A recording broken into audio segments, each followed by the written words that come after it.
मित्रों नमस्कार। आज फिर एक बार आपके सम्मुख उपस्थित हुआ हूँ देश की समसामयिक घटनाओं पर चर्चा करने के लिए। लेकिन आपको पहले स्पष्ट कर देता हूँ कि आज की चर्चा चुनाव पर नहीं होगी। देश में एक और ज्वलंत मुद्दा है जिस पर लोगों का ध्यान अभी तक नहीं गया है, और या ये कह सकते हैं कि उन्होंने ध्यान नहीं दिया है। अगर अच्छे से ध्यान दिया जाए तो आपको समझ में आ जाएगा कि ये बहुत ही बड़ा मुद्दा बन गया है। जी हाँ, मैं बात कर रहा हूँ भारत की न्याय प्रणाली का। अब आप ये कह सकते हैं कि इसमें कौन सी बड़ी चीज़ है। न्याय प्रणाली तो न्याय देती है, बिल्कुल न्याय प्रणाली न्याय ही देती है। लेकिन आपको एक बेसिक अंतर मैं बता देता हूँ। 2014 से पहले और 2014 के बाद भारत की न्याय व्यवस्था में क्या परिवर्तन आया है, और इसका आप सीधा सीधा उदाहरण समझ सकते हैं कि 2014 से पहले हिंदू पक्ष के द्वारा अगर कोई भी याचिका सुप्रीम कोर्ट, हाई कोर्ट या निचली अदालतों में भी लगाई जाती थी तो उस पर निर्णय आना तो दूर, उसे सिरे से खारिज कर दिया जाता था। उस पर सुनवाई तक नहीं होती थी, या कभी सुनवाई होती भी थी तो सुनवाई अनवरत काल तक चलती रहती थी। उस पर कभी फैसला नहीं आता था, कभी निर्णय नहीं होता था उस सुनवाई का। लेकिन अब ऐसा नहीं है। 2014 के बाद, नरेंद्र मोदी की सरकार बनने के बाद देश में जिस प्रकार अन्य क्षेत्रों में आपको परिवर्तन देखने को मिल रहा है, उसी प्रकार भारत की न्याय व्यवस्था में भी आपको परिवर्तन दिखाई दे रहा है। अब हिंदू पक्ष अपने जो भी याचिका न्यायालय में लगाते हैं उसको न्यायालय स्वीकार करता है, उस पर सुनवाई करता है और उस पर अपने फैसले भी देता है। जी हाँ, मैं बात कर रहा हूँ श्री राम जन्मभूमि अयोध्या, काशी विश्वनाथ मंदिर काशी वाराणसी और मथुरा कृष्ण जन्मभूमि स्थान की। आप कल्पना कर सकते हैं कि इन तीनों स्थानों की याचिका कोर्ट में लगाई जाए और कोर्ट इस पर सुनवाई के लिए तैयार हो जाए और एएसआई को, आर्कियोलॉजिकल सर्वे ऑफ इंडिया यानी भारतीय पुरातत्व सर्वेक्षण विभाग को ये दे। जी हाँ, तो अब मैं आपको ये सारी चीजें विस्तार से बता रहा हूँ एक एक करके। पहला आते हैं श्री राम जन्मभूमि अयोध्या। आपको मालूम है श्री राम जन्मभूमि अयोध्या का जो केस था वो आज़ादी से पहले, स्वतंत्रता से पहले से चला आ रहा है, और 1947 के बाद भी भारतीय न्याय व्यवस्था में वो अटकाने लटकाने भटकाने जैसा सिस्टम चलता रहा। लेकिन 2014 के बाद इस फैसले में भी तेजी आई। कोर्ट में जज भले बदलते रह गए, लेकिन न तो सुनवाई रुकी, न सुनवाई झुकी, न अटकी, न लटकी, न भटकी। सुनवाई हुई और उसका फैसला भी आया, और फैसला हिंदू पक्ष के साथ आया। सच्चाई ये है कि हिंदू पक्ष के साथ जबरदस्ती नहीं आया। उन्होंने जो प्रमाण दिए थे, जो साक्ष्य उपस्थित कराए थे, उन साक्ष्यों को देखते हुए सुप्रीम कोर्ट ने यह फैसला किया कि ये जन्मस्थान श्री राम का है और श्री राम को मिलना चाहिए। याद रखना, मंदिर कभी किसी व्यक्ति का नहीं होता, मंदिर भगवान का होता है और भगवान स्वयं उसके वादी होते हैं। श्री राम लला जन्मभूमि में रामलला स्वयं एक वादी थी। भगवान का ही स्थान पर मंदिर होता है, किसी व्यक्ति विशेष के लिए वो सुरक्षित नहीं होता है, भगवान के लिए सुरक्षित होता है, भगवान के नाम पर ही होता है। दूसरा आप देख रहे हैं काशी विश्वनाथ मंदिर वाराणसी का। वहां पर भी काशी विश्वनाथ मंदिर वाराणसी का भी पुनरुद्धार नरेंद्र मोदी जी ने किया और भव्य रूप उनको दिया। कॉरिडोर, काशी विश्वनाथ कॉरिडोर का निर्माण किया। उसके साथ साथ वहां पर उन्हीं के साथ यानी मंदिर के साथ एक छोटी सी मस्जिद लगी हुई है, आप लोग ध्यान दिए होंगे। अब कहा जाता है कि वो मस्जिद जो है वो भगवान आदि विश्वेश्वर के स्थान है, और आदि विश्वेश्वर का जो स्थान है उस स्थान को हड़प कर जबरदस्ती उस पर कब्जा करके वहां एक मस्जिद बनाई गई, ज्ञानवापी मस्जिद। उसमें एक ज्ञानवापी कुआं भी है, जिसके बारे में कहा जाता है कि ये एक हिंदुओं का एक ऐसा कुआं था जो ज्ञान का कुआं था, जिसका पानी पीने से लोगों के अंदर सद्बुद्धि आती थी, विवेक आता था, आस्थावान होते थे, धार्मिक होते थे। उस ज्ञान के कुएं पर मुस्लिम आक्रांताओं द्वारा कब्जा करके एक मस्जिद बना दी गई। इस पक्ष को सुप्रीम कोर्ट तक ने, निचली अदालत ने, हाई कोर्ट ने, सुप्रीम कोर्ट ने भी सुना और इस पर अपना निर्णय दिया कि वहाँ की वाराणसी की जो निचली अदालत एएसआई सर्वे करने के लिए बोली है वो सही है, सर्वे होना चाहिए और सर्वे के साक्ष्यों के आधार पर बाद में फैसला होना चाहिए। तो वहाँ सर्वे हो चुका है और उसका भी फैसला आएगा ही, अब मेरी उम्मीद है कि जल्दी ही आएगा। तो वहाँ पर भी भगवान विश्वनाथ का एक भव्य मंदिर निर्माण तो हुआ है, लेकिन और विस्तारित रूप हो जाएगा। तीसरा आप देख सकते हैं श्री कृष्ण जन्मभूमि स्थान मथुरा, आज उसी पर चर्चा करूंगा मैं। श्री कृष्ण जन्म स्थान मथुरा जो है वो तो सही पूछा जाए तो मुद्दा ही नहीं है। मुद्दा इसलिए नहीं है कि वो श्री कृष्ण का ही जन्म स्थान था और उस जन्म स्थान को तोड़कर, भगवान की मूर्तियों को तोड़कर वहाँ ईदगाह मस्जिद बनाई गई थी। लेकिन अब उस ईदगाह मस्जिद को हिंदू पक्ष कैसे ले, इस पर पहले सोचा भी नहीं जा सकता था और सोचते भी थे तो उनको भी लगता था कि कोर्ट इस पर सुनवाई नहीं करेगा, सरकार के दबाव में आ जाएगा। लेकिन अब ऐसा नहीं है, अब कोर्ट इस फैसले को, इनकी याचिकाओं को ले रहा है, समझ रहा है, सुनवाई कर रहा है।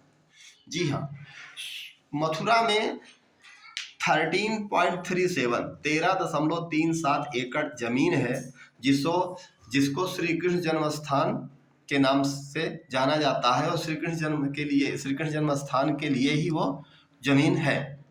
उसी जमीन में एक ईदगाह मस्जिद बनी हुई है जिसे कहा जाता है कि भगवान की मूर्तियों को तोड़कर भगवान के जन्म स्थान को छिन्न भिन्न करके वहां पर मस्जिद का निर्माण कराया गया था। और जिस जगह पर वो मस्जिद है उसी के नीचे मथुरा का कारावास था जहां भगवान श्री कृष्ण जन्म लिए थे।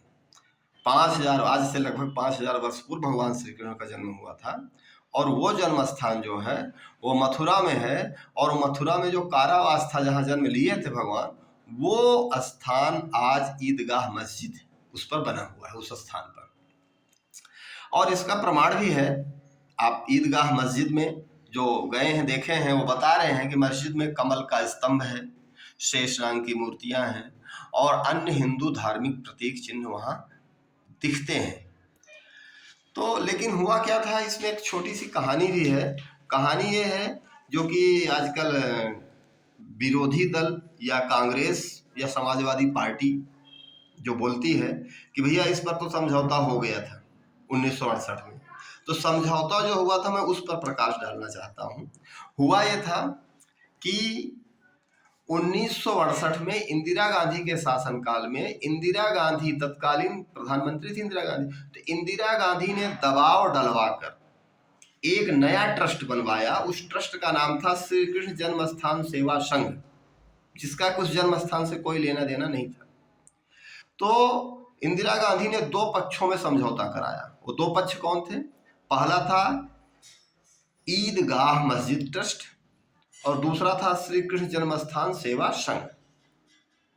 इन दोनों के बीच में इंदिरा गांधी ने एक समझौता करवाया और ये समझौता हुआ कि 2.5 एकड़ जमीन, जो 13.37 एकड़ जमीन थी, उसमें से 2.5 एकड़ जमीन मुसलमानों को दे दी जाएगी, बाकी जमीन श्री कृष्ण जन्म स्थान सेवा संघ के पास रहेगी। और इस समझौते को मुस्लिम पक्ष ने मान लिया और श्री कृष्ण जन्म स्थान सेवा संघ ने भी मान लिया और ये मान लिया गया कि वहां की कहानी समाप्त हो गई।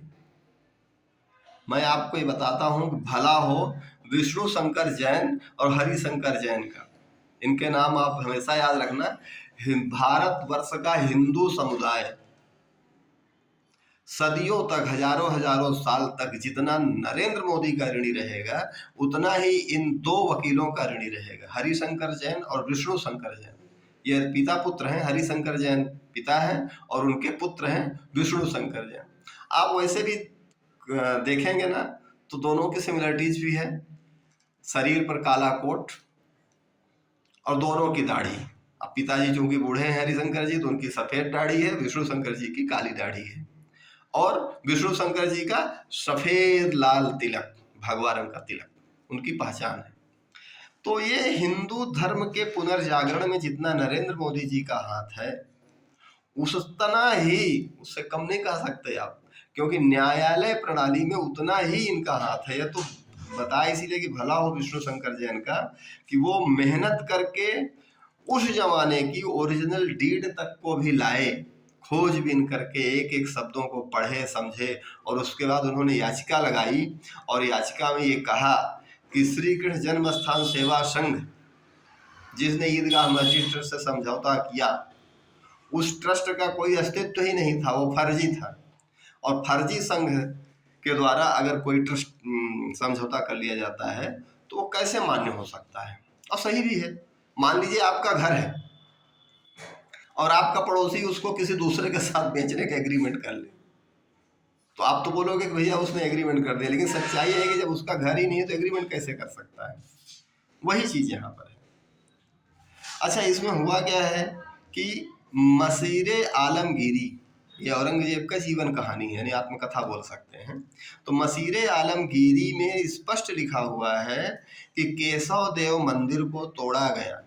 तोड़ने के बाद उनकी मूर्तियों को मस्जिद में सीढ़ियों पर या मस्जिद के रास्तों में बिछाई गई, ताकि वहां से मुसलमान नमाज करने के लिए जाएं और उन मूर्तियों पर पैर रख कर जाएं। यानी हिंदू समाज को इतना नीचा दिखाने की कोशिश की गई थी।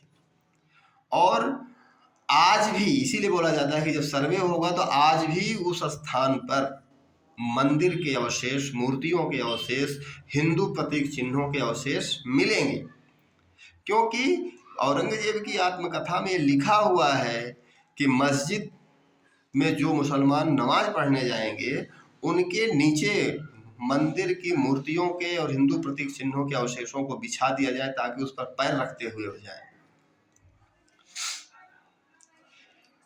तो ये था जो विडंबना थी उस समय की।